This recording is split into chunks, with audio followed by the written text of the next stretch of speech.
Family અસલામ વાલેકુમ, સત શ્રી અકાલ, નમસ્તે. હું સુઝાન મલેક અને આ છે અને આની ચેનલ છે સમીર મલેક. તેને સબસ્ક્રાઈબ કરજો. અને હવે તમને મારી સાથે અહન વાત કરશે. આજે હું આવ્યો છું મારા માના ઘરે. તો અહીંયા આજે લોજુ ખોલવા માટે હું બનાવીશ ચાટ પૂરી. તો હાલો એ કેમ બનાવે એ હું તમને બતાવું. સૌથી પહેલાં આપણે ચાટ પૂરી લઈશું કે આપણે એમાં બટેકાનો મસાલો નાખીશું.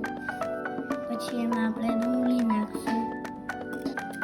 પછી આપણે એમાં ટમેટા નાખીશું. હવે આપણે એનામાં ચટણી નાખીશું. આપણે એનામાં ગ્રીન ચટણી નાખીશું. એવું નાખીશું.